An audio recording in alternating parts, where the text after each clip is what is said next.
Hello and welcome to Manifest the Big Stuff. I'm Greg Kuhn, the Law of Attraction Science guy. I'm a writer, speaker, podcaster, and intentional manifesting coach. I invite you to think of Manifest the Big Stuff as a check in or a tune up for manifestors who, like me, are looking to create their realities more intentionally. In each episode, I share ideas, tips, and techniques. They're all designed to help you become a more powerful architect of your reality. I'm very excited to be with you today, especially because this is the second episode in a new Manifest the Big Stuff series called Change Your Beliefs, Change Your Life.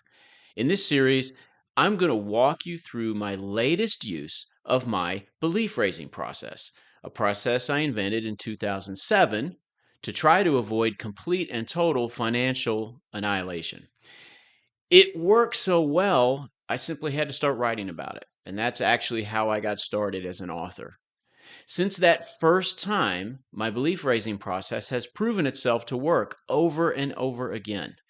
This process actually grows your beliefs into alignment with your desires for almost any part of your life, which means using it, you will manifest versions of that part of your life much closer to your desires for them.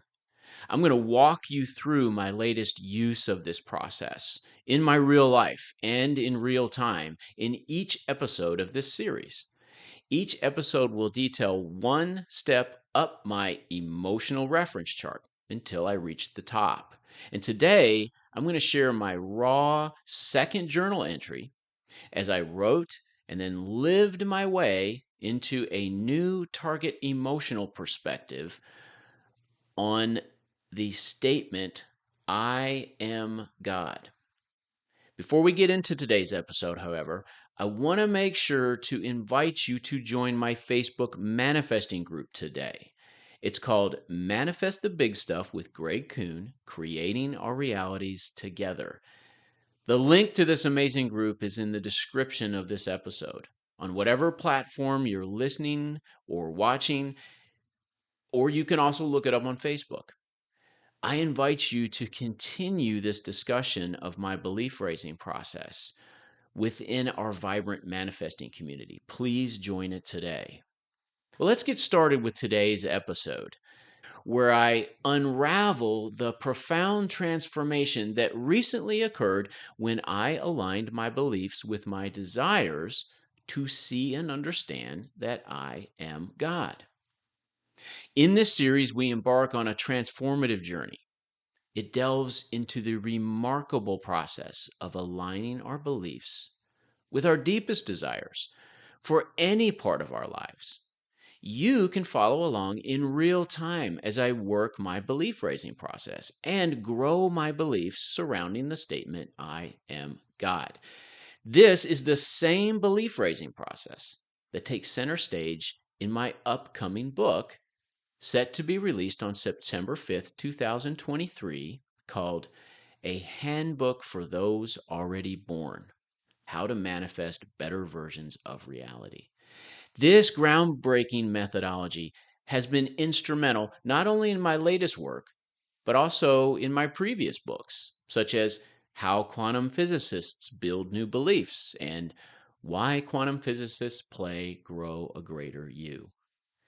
To kick things off, let's look at the origins of this transformative process. Let's examine how it came to be. It started back in early June 2007 when I got a call from my attorney that sent shivers down my spine. She informed me that by September, foreclosures would commence on all 15 properties I owned. At that point, bankruptcy would be an inevitable option. I would soon be buried under a mountain of over $1 million in debt, all coming from an ill advised side business. I was on the verge of losing my marriage, home, and unraveling my family's lives. From that moment forward, I knew I would forever be known as the guy who did that to his family during every Thanksgiving, every family gathering. And despite having an excellent attorney and two dedicated realtors by my side, Our relentless efforts to sell these properties and fend off foreclosures had yielded nothing. I was about to plunge into a nightmare of financial and personal disaster. And in that desperate situation, I realized I had nothing left to lose. I had long been a devoted reader of books about quantum physics, which had taught me that on a fundamental level, we are intricately connected to the reality we observe. It dawned on me, if this is true, and it is, I really ought to be able to reshape my reality. But how could I actually do that? How could I transform myself enough to manifest the changes I desired? Traditional positive thinking and positive affirmations had failed me by this point, so they were out. What I created in their absence was a plan to grow my beliefs by working with my subconscious, which is where our beliefs are stored and protected. Growing my beliefs by telling my subconscious the truth about how I really felt every step of the way. I devised a plan to meet myself exactly where I was, acknowledge my true emotions, and then coach myself in a way that my subconscious could truly believe. After all, our subconscious comprehends only emotional authenticity. It understands the language of our genuine feelings.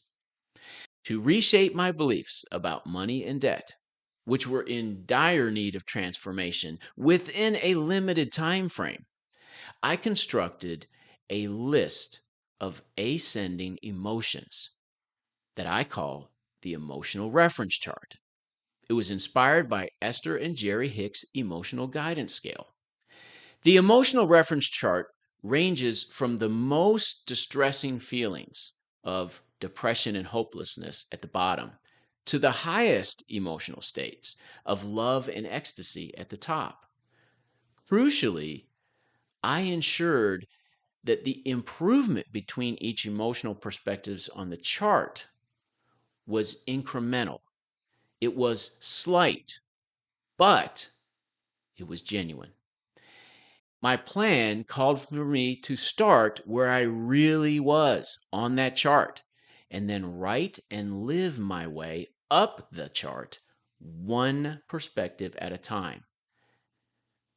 In doing this, I surmised that I could be honest with my subconscious every step of the way. And if I did that, I might just allow my beliefs to evolve as I poured my heart and soul into each new emotional perspective. Though the improvement between emotional perspectives may have been subtle, each new perspective did represent progress. It was like coaxing a hesitant bunny to accept a carrot from your hand. It required patience and persistence, but eventually that bunny nibbled away. Hence, in mid June, I began employing my emotional reference chart, and it became the foundation of a belief raising process that would astound me with its effectiveness. By May 2008, when I sold my final property, I had managed to eliminate all my debt, evade foreclosure, and avoid declaring bankruptcy. The process still works every single time. This series merely represents my latest use of it. And here I will guide you step by step through my latest utilization of my belief raising process. Together, we will witness firsthand how the growth of my beliefs transformed my life. To embark on this journey with me, I invite you to grab a copy of A Handbook for Those Already Born and adopt this process with me. Or if you're listening before September 5th, grab a copy of one of my previous titles I mentioned earlier. Additionally, make sure you join my Facebook manifesting group. And in fact, subscribe to my newsletter so our connection remains strong. You can find the relevant links in the episode description. In the previous episode, episode 1 of this series, I outlined why I was taking this particular journey up the emotional reference chart. And I also established the baseline emotional perspective where I began using this process this time. I read you how I really felt about the statement, I am God, which was nervous and worried. And that served as the starting point for applying my belief raising process in this specific part of my life. Using this process aligned my beliefs about being God with my desires for it. So you'll get to see that happen. Ultimately, the climax of our series awaits in episode 16, where I reach the pinnacle of the emotional reference chart, attaining the emotional perspective of love and ecstasy about being God and manifesting this part of my life from the new beliefs I grew in the process. As I've shared in numerous books, most recently in a handbook for those already born, our beliefs shape the form, function, meaning, and value of our reality, meaning they manifest our lives. And we did not consciously choose these beliefs. They were bestowed upon us during our early childhood when we lacked the capacity and the empowerment to select them ourselves. We inherited the beliefs of our most trusted caregivers. And given that imperfect humans raised us, it follows that we all inevitably inherited beliefs that cannot always manifest versions of reality we truly desire. This discrepancy can inflict immense pain, especially when you realize that more is possible in some aspect of your life. Whenever life becomes too painful, it always signals an opportune moment to employ this belief raising process. So join me now and continue to stay with me on this enlightening journey as we unlock the power of growing our beliefs and witness how it changes our lives. Let's take a moment to recap episode 1. During an audience with Franco Romero, an incredibly gifted and personable channeler, communicator, and spiritual coach and guide, he told me that I and every other human being was God. He did not mean, of course, that I am the God, the biblical God, the one and only creator. And when he shared this with me, I agreed with him 100%. I write and teach about that. But I couldn't deny that I didn't believe that statement as thoroughly and literally as Franco presented it to me. So I was immediately motivated to work my belief raising process on it. To begin, I sat down to do my initial writing about how I really felt about the statement, I am God. Not how I wanted to feel about it, not how I thought I ought to feel about it, but how I truly felt about it. And how did I really feel about being God? What was revealed in my initial writing? I felt worried and nervous about that. Worried that it wasn't truly okay for me to be thinking I am God. Nervous about how other people might react to me saying that. And worried and nervous that I'm not really God. Because if I were God, my life would be so much less painful. If I were God, wouldn't I be able to manifest a life full of what I want? Wouldn't my life be pain free? If I'm God, why don't I have all the joy and fulfillment I truly desire in life? Worried and nervous became my baseline emotional perspective about the statement, I am God, which meant that my new target perspective on the emotional reference chart was frustration and aggravation. My task now was to write and then live my way into feeling frustrated and aggravated about the statement, I am God. Of course, not a quantum leap by any stretch, which is key to why my belief raising process works so well. I always begin my writing by looking up the definitions of the feelings because I use those to guide me as I begin to write. The definition of frustration is the feeling of being upset or annoyed, especially because of inability to change or achieve something. And the definition of aggravation is an intensification of a negative quality or aspect, angry or displeased, especially because of small problems or annoyances. After writing down those definitions, I asked myself the two questions that I use as a writing prompt for this process. What must I believe about myself and my life to feel frustrated and aggravated about the statement, I am God? And what would it be like and how would I feel if I were frustrated and aggravated about being God? And that's my writing prompt. I use the definitions of the feelings to guide and direct my writing. And other than that, I answer those questions by writing in free form. Sometimes people call this free association writing. Free form writing allows your subconscious to speak. I use a paper and pen to write for my belief raising process, and I highly recommend you do likewise. The physical act and tactile experience of using a pen and writing on paper is much more conducive to free form writing. Here's how I do it.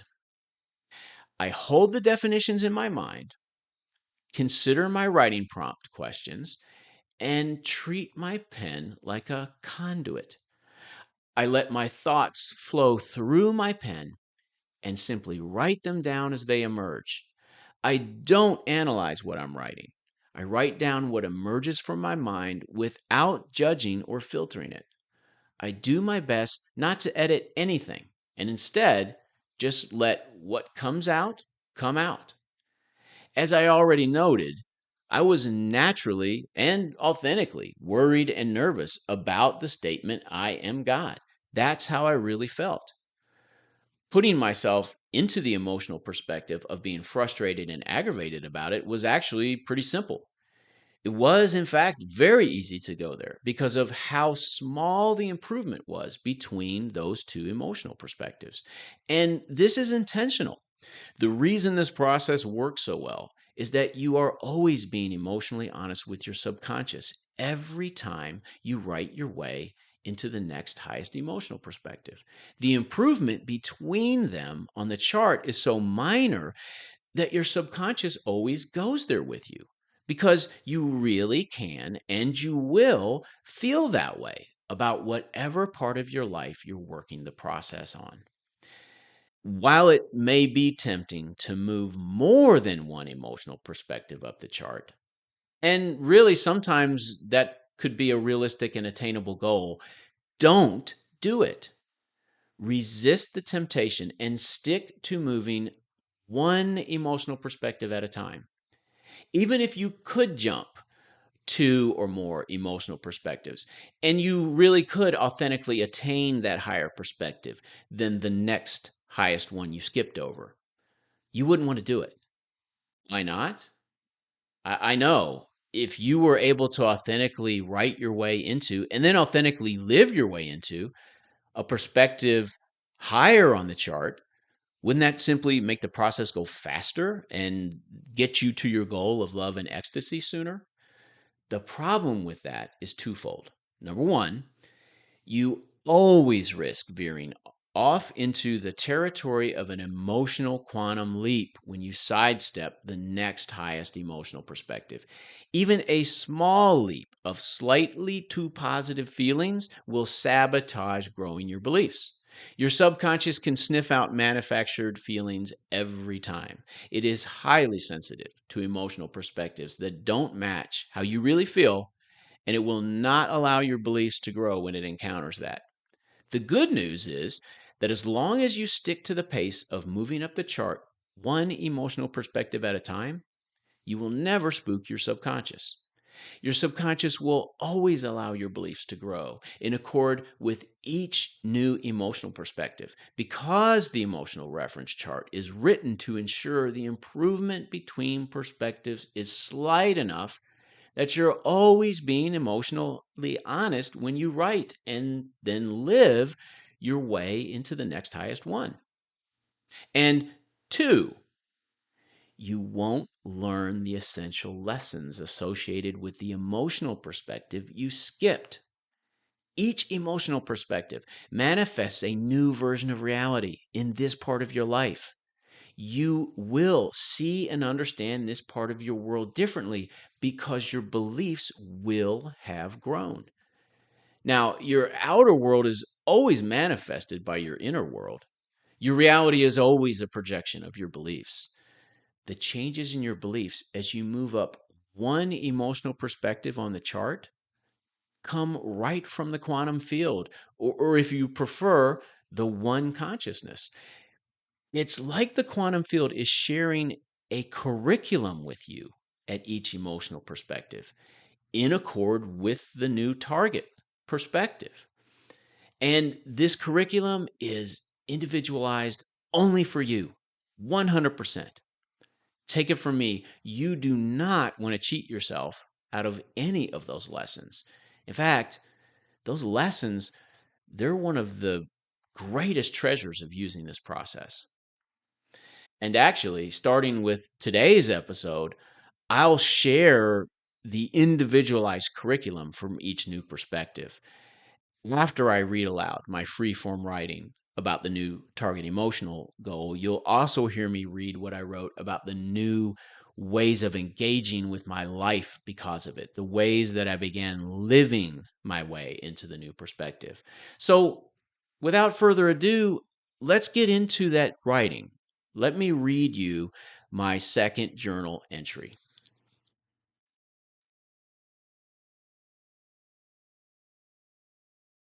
This is me writing about the statement, I am God, from the perspective of frustration and aggravation. This doesn't make sense. I am not God. Besides the whole, I didn't create all this myself. If I was God, I would be happy. I would be okay. I would have exactly what I desire. I wouldn't be scared. I would not be limited. I would be kind, patient, open, caring, empathetic. I would seek to understand ahead of trying to be understood. I wouldn't worry about impressing you. I wouldn't feel inadequate. This is the true bullshit of this statement, I am God. And yes, it is very frustrating. If I am God, I'm upset at my inability to achieve those things that are a huge part of my reality and my experiences with it. Because those are the first things I take care of if I were God. If I am God, why do I get angry and defensive so often? Why do I judge everything? I am God? Come on.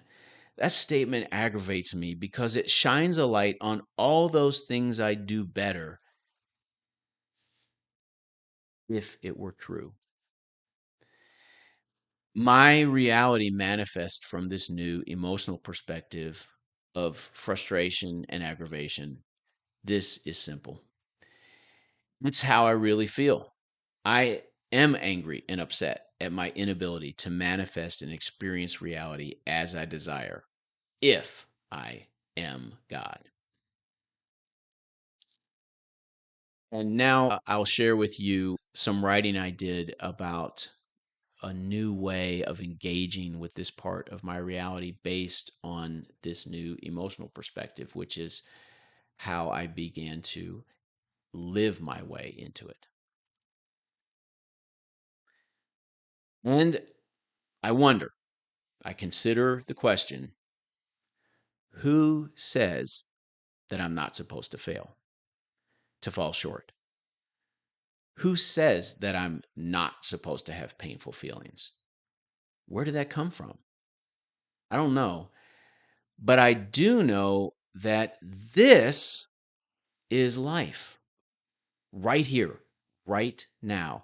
And I am bringing God to life in this moment.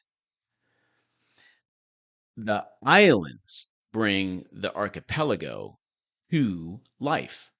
Without the islands, there is no archipelago.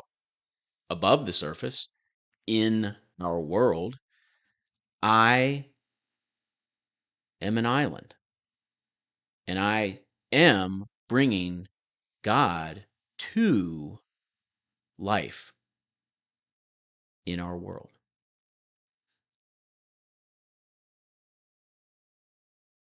Those ways of engaging, which authentically arose from the new emotional perspective of frustration and aggravation, were nowhere near where I wanted to be with the statement, I am God.